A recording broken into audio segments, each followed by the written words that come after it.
Hello बच्चों। तो हिंदी माध्यम के बच्चों के लिए एक खुशखबरी, क्योंकि अब 9th और 10th का पूरा कोर्स आपको फ्री यूट्यूब पे करवाने जा रहे हैं। उसके साथ साथ हर एक यूनिट की पीडीएफ आपको कमेंट बॉक्स में मिल जाएगी। जो भी क्वेश्चन है आप डिस्क्रिप्शन में हमें पूछ सकते हैं, हम हर एक क्वेश्चन का जवाब देने की कोशिश करेंगे।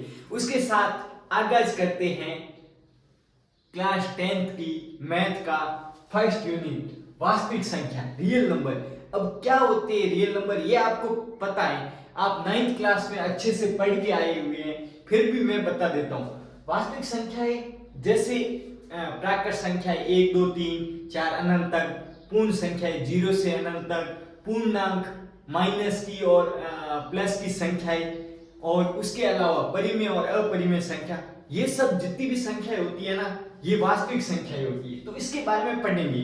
तो ये यूनिट स्टार्ट करने से पहले आपको कुछ चीजें आनी ही चाहिए, लिख के ले लो, वो तो आपको आनी ही चाहिए। मैं क्या कह रहा हूं, अभाज्य गुणनखंड विधि द्वारा, मतलब अभाज्य गुणनखंड विधि द्वारा किसी भी संख्या को गुणनखंड निकालना। जैसे 18 कैसे निकालोगे? 2 9 3 3 3, तो 18 को क्या लिख सकते हैं? 2 इंटू 3 इंटू 3। तो ये हो गया अभाज्य गुणनखंड।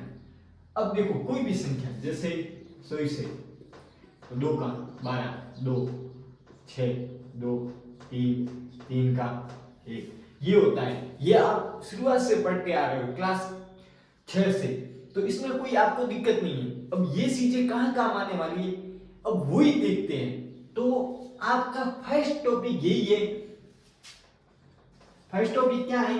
फर्स्ट टॉपिक आपका है अंकगणित की आधारभूत प्रमेय। क्या है? अंक गणित की आधारभूत प्रमेय।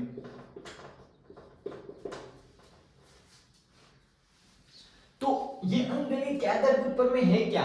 मतलब बहुत आपको नाम अजीब देखने को मिलेगा, पर इसमें ऐसा कुछ खास है नहीं। तो क्या है, कोई भी संख्या होगी तो उसको अभाज्य गुणनखंड विधि के रूप में लिखना ही अंकगणित की आधारभूत प्रमेय है। थोड़ा अलग नाम दे दिया तो आपको कंफ्यूज नहीं होना है। आपको फर्स्ट टॉपिक यही है, अंकगणित की आधारभूत प्रमेय। अब देखो क्या है इसमें, यही है कि किसी भी संख्या का, जैसे 112 का हम अभाज्य गुणनखंड कैसे निकालेंगे? सबसे पहले दो, तो 60, 2 30, 2 15, 3 5 5 और 1, तो 120 को क्या लिख सकते हैं? 2 इंटू 2 इंटू 2 इंटू 3 इंटू 5। तो यही चीज तो है अंकगणित की आधारभूत प्रमेय। समझ में आ गया? आई थिंक आपको हर एक चीज समझ में आ गई होगी कि अंकगणित की आधारभूत प्रमेय क्या है। ये तो अभी आपको इस यूनिट का एक शॉर्ट में इंट्रोडक्शन है, ये वीडियो है। इसके अलावा एक और वीडियो आएगा, 2 वीडियो में पूरा पूरा कॉन्सेप्ट आपको समझा दिया जाएगा कि इस यूनिट में क्या क्या है। और इसके अगले वाले यूनिट में प्रत्येक प्रश्नावली को लेकर अलग अलग तरह के क्वेश्चन लेकर आपको हर एक चीज आसानी से समझाई जाएगी। तो आपको डाउट बिल्कुल नहीं रहेगा किसी भी यूनिट में। तो टेंशन लेने वाली कोई बात ही नहीं है। मैथ है वो बिल्कुल इजी, मतलब ये समझो कि कुछ है ही नहीं।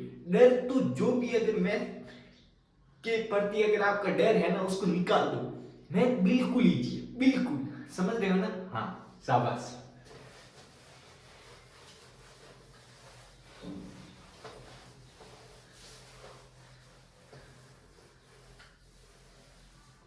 अब देखो क्या है कि इसके अलावा ये तो अंकगणित की आधारभूत प्रमेय पढ़ ली। आधारभूत प्रमेय ज्यादा कुछ नहीं है, अभाज्य गुणनखंड विधि है।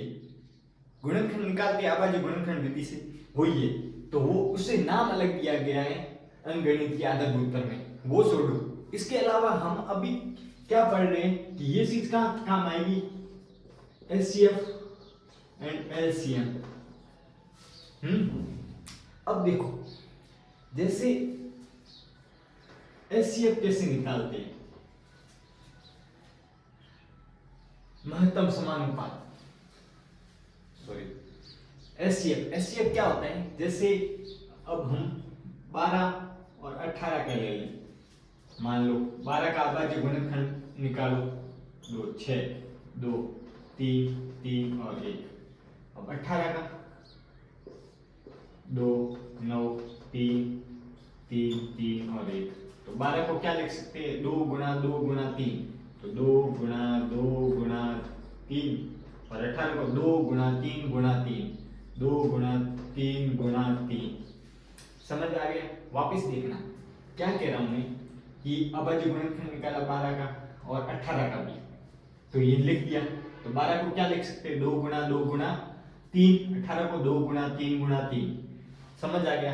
अब एचसीएफ क्या होता है, तो मतलब गुणनखंड निकाला है ना, इसमें जो भी चीज कॉमन आ रही है ना वो उसका एचसीएफ होगा। जैसे 2 इसमें भी आ रहा है, 2 इसमें भी आ रहा है, तो ये ले लिया। 3 इसमें भी आ रहा है, 3 इसमें भी आ रहा है, और कोई कॉमन नहीं है। समझ गए? तो कॉमन क्या है, 2 और 3। तो क्या होगा, 12 एंड 18 का एचसीएफ 2 गुणा 3, ये 2 ले लिया यहाँ पर और 3 ले लिया, तो बराबर क्या होगा 6। ज्यादा कंफ्यूज नहीं होना, कुछ नहीं, अभाज्य गुणनखंड निकाला। अब इसमें क्या कॉमन है, 2 है तो 2 लिया, इसमें क्या कॉमन है, 3 है, 3 लिया, तो 2 गुणा 3 बराबर 6। ये हो गया एचसीएफ। अब ये एचसीएफ निकल गया। अगर हमें 12 और 18 का अगर एलसीएम निकालना है तो कैसे निकालेंगे, एलसीएम निकालना है तो कैसे निकालेंगे, तो इसमें तो हमने गुणनखंड किया, तो एलसीएम में क्या करेंगे, एलसीएम बिल्कुल लीजिए, क्या करेंगे, देखो ध्यान से, एलसीएम निकालना है हमें किसका, 12 का, तो 12 की गुणज निकालो। गुणज निकालना है, पता है कैसे, तो 12 का गुणा 1 से करो तो 12, 2 से करो 24, 3 से करो 37। अब ये चलता जाएगा।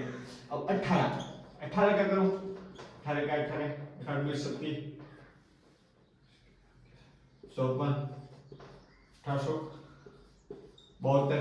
अब देखो ये हमने क्या लिख दिए, गुणज।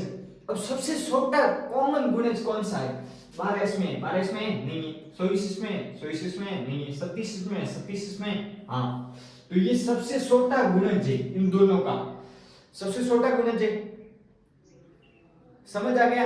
12 का भाग 37 में पूरा जाता है, 18 का भाग भी 37 में पूरा जाता है, तो इन दोनों का अगर गुणज निकालेंगे ना तो कॉमन गुणज सबसे छोटा कौन सा है, तो कॉमन सबसे छोटा गुणज कौन सा है, 37।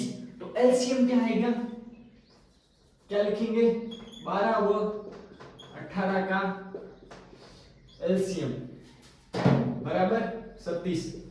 समझ नहीं आया तो कोई टेंशन नहीं, वापिस समझते अच्छे से, मुझे भी इतना कुछ नहीं आया, देखते हैं साथ में। जैसे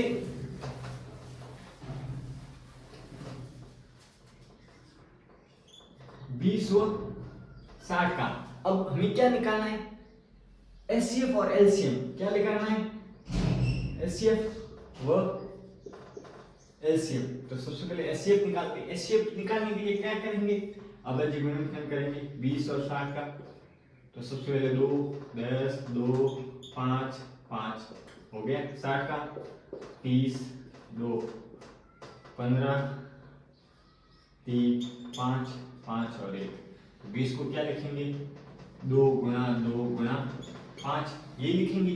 20 का अभाज्य गुणनखंड किया, 60 का अभाज्य गुणनखंड किया, ये आ गया। अब 60 का तो 2 गुणा 2 गुणा 3 गुणा 5। अब कॉमन क्या है, 2 इसमें भी आ रहा है, 2 इसमें भी आ रहा है, और 2 इसमें भी आ रहा है, 2 इसमें भी आ रहा है, 5 इसमें आ रहा है, 5 इसमें आ रहा है, ये कॉमन हो गया। 3 इसमें आ रहा है, 3 इसमें नहीं आ रहा है। तो अब देखो 20 व 60 का एचसीएफ, एचसीएफ क्या होगा, अब देखो 2 आ रहा है, 2 गुणा 2 और कॉमन आ रहा है, 2 गुणा 5 और कॉमन आ रहा है, हाँ आ रहा है, तो इसका गुणा करके लिख दो। 2 का गुणा 2 से करेंगे 4, 4 का गुणा 5 से करेंगे तो करो। इस तरह क्या सोच रहे हो, 20 आ गया।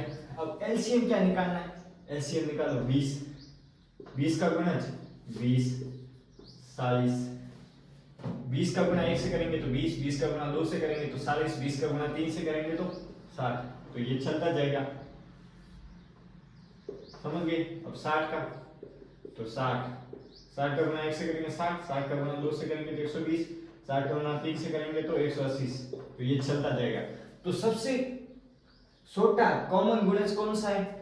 तो ये 60 इसमें भी आ रहा है, 60 इसमें भी आ रहा है। तो 20 व 60 का एलसीएम क्या होगा? कमेंट करो जल्दी कमेंट करो। तो 20 और 60 का एलसीएम क्या होगा? 60 आ रहा है, क्योंकि 20 के गुणज में भी 60 आ रहा है और 60 के गुणज में भी 60 आ रहा है। ऐसे तो आप कहोगे कि 20 के गुणज में 120 भी आएगा और 60 के गुणज में भी 120 आता है, पर ये 120 नहीं लिखना है। सबसे छोटा कॉमन कौन सा है? 60 है। तो 20 और 60 का एलसीएम क्या आएगा? 60।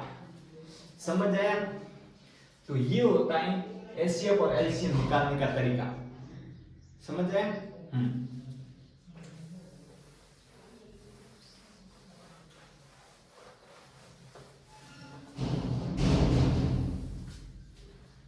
एचसीएफ और एलसीएम निकालने का एक और तरीका है। क्या है? अब देखो, एक साथ हम एचसीएफ व एलसीएम निकाल सकते हैं। अब कैसे निकाल सकते हैं? जैसे 6 व 18 का ले लो। अब 6 का अभाज्य गुणनखंड करोगे तो क्या लिखोगे? 2 गुणा 3, और 18 का अभी किया था 2 गुणा 3 गुणा 3, यही होगा। अब देखो एचसीएफ तो क्या हमें पता है, एचसीएफ कैसे निकालते हैं? कॉमन है वो, 2 इसमें कॉमन है और 3 इसमें कॉमन है, लिख दिया 2 गुणा 3। समझ आ गया? तो ये तो हो गया एचसीएफ 6। एलसीएम कैसे निकालना है? अब देखो क्या क्या आ रहा है, 2 और 3 आ रहा है। जो अलग अलग संख्या आ रही है उसको गुणे में लिख दो। ये 2 गुणा 3, ये लिख दिया। अब 2 कितने बार आ रहा है? एक बार आ रहा है, यहाँ पर भी एक बार आ रहा है, तो एक ही लिखना है। अब देखो 3 कितने आ रहा है? ऊपर तो एक बार आ रहा है, नीचे 2 बार आ रहा है, 2 बार आ रहा है ना, तो 3 की घात 2 लगानी है। वापस देखना क्या कह रहा हूं मैं, अगर जो भी जैसे यहाँ पर 2 भी आ रहा है 3 भी आ रहा है, दोनों को गुणे में लिख दिया। अब देखो 2 ज्यादा बार कितने बार आ रहा है? एक ही आ रहा है, इसमें भी एक आ रहा है, इसमें भी एक आ रहा है, तो इसकी घात 1 लिख देंगे। गुणा 3 ज्यादा बार कितने बार आ रहा है? 1 और 2 बार आ रहा है, तो 3 की घात 2 लिख दी। समझ गए? इसका गुणा करके हल कर लो तो ये एलसीएम निकल जाएगा। तो ये आ गया 2, और 3 का स्क्वायर कितना होता है? स्क्वायर का मतलब क्या है? 3 गुणा 3, तो स्क्वायर कितना होगा? 9, तो बराबर क्या होगा? 18। एक ये तरीका है एचसीएफ और एलसीएम साथ में निकालने का। तो एचसीएफ हो गया 6 और एलसीएम हो गया 18। तो मैं आशा करता हूं कि आपको समझ में आया होगा। तो हमने शुरुआत में क्या पढ़ा? अंकगणित की आधारभूत प्रमेय। आधारभूत प्रमेय क्या है? मतलब गुणनखंड के रूप में लिखना है। ये जो गुणनखंड के रूप में लिखा है ना, अभाज्य गुणनखंड के रूप में, यही अंकगणित की आधारभूत प्रमेय है। समझ आ गया? क्या है ये? अंकगणित के आधारभूत प्रमेय है। और उसके बाद में क्या ज्ञात किया? एचसीएफ और एलसीएम। एचसीएफ और एलसीएम। तो एचसीएफ क्या होता है कि गुणनखंड करने पर जो कॉमन आ रहा है ना, उसको गुणे के रूप में लिख दो। जैसे 2 गुणा 3 बराबर 6। और एलसीएम मतलब हाईएस्ट पावर कितनी आ रहा है? 2 यहाँ पर 1 आ रहा है, 2 यहाँ पर 1 आ रहा है, तो 2 की पावर 1 गुणा 3 यहाँ पर ज्यादा बार कितने बार आ रहा है? 1 2 बार आ रहा है, तो 3 की घात 2, इसको हल करके लिख दो 18। समझ आ गया? तो ये एचसीएफ और एलसीएम निकालने का तरीका है। अब देखो ये रहने दो। अब लास्ट पॉइंट हम इसमें क्या पढ़ेंगे, बाकी का कल पढ़ेंगे, पर एक लास्ट पॉइंट ध्यान दे दो कि एचसीएफ वो एलसीएम में संबंध होता है। संबंध क्या होता है कि यदि 2 संख्या दी हुई है, 2 संख्या का गुणनफल हल व उन संख्याओं के एलसीएम व एचसीएफ का गुणनफल बराबर होता है फल बराबर होता है।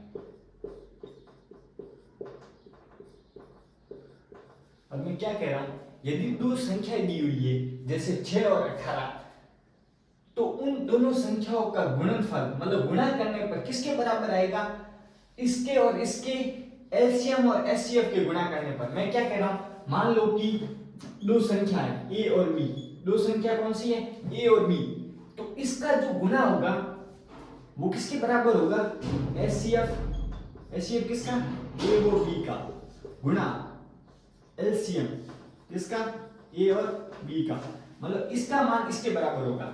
जैसे अब देखते हैं क्या है 6 और 18 का गुणा किसके बराबर होगा, मान लो कि इसमें एचसीएफ दिया हुआ है कितना है 6, तो एचसीएफ की जगह कितना रखूं 6, और हमें ज्ञात क्या करना है एलसीएम। तो इस समीकरण से एलसीएम कितना आएगा, 6 से 6 कट गया तो एलसीएम आएगा 18, तो ये एलसीएम 18। तो इसमें समझ क्या है कि अगर दो संख्या दी हुई है और उसमें से एलसीएम या एचसीएफ दिया हुआ है, तो हम जैसे एचसीएफ दिया हुआ है तो एलसीएम ज्ञात कर सकते हैं आराम से। क्या करना है, दोनों संख्याओं का गुणा करना है और एलसीएम का भाग देना है, तो एचसीएफ आ जाएगा। और अगर हमें एलसीएम ज्ञात करना है तो क्या होगा, दोनों संख्याओं का गुणा करके एचसीएफ का भाग दे दो तो एलसीएम ज्ञात हो जाएगा। समझ आ गया। तो यही इस टॉपिक में अभी पढ़ा है। क्या क्या पढ़ा, वापिस एक बार गहरी सांस लो और वापिस सुनो। अंकगणित की आधारभूत प्रमेय सबसे पहले पढ़ी। अंकगणित की आधारभूत प्रमेय क्या है कि संख्याओं को अभाज्य गुणनखंड के रूप में लिखना। क्या लिखना, वापिस संख्याओं को अभाज्य गुणनखंड के रूप में लिखना। समझ आ गया। उसके अलावा एचसीएफ और एलसीएम ज्ञात करना है। तो एचसीएफ और एलसीएम ज्ञात कैसे करते हैं, अभाज्य गुणनखंड कर दो और इसमें जो कॉमन आ रहा है तो वही होगा एचसीएफ। और एलसीएम क्या होता है, दोनों संख्याओं के गुणज निकालो, गुणज निकाल के सबसे छोटा कॉमन जो गुणज होगा वही होगा एलसीएम। समझ आ गया। दूसरी विधि यही है कि जो कॉमन आ रहा है दोनों में वो एचसीएफ और एलसीएम जो ज्यादा बार आ रहा है, 2 एक बार आ रहा है तो 2 और 3 2 बार आ रहा है तो 3 की पावर 2, इसको हल करेंगे तो एलसीएम आ जाएगा।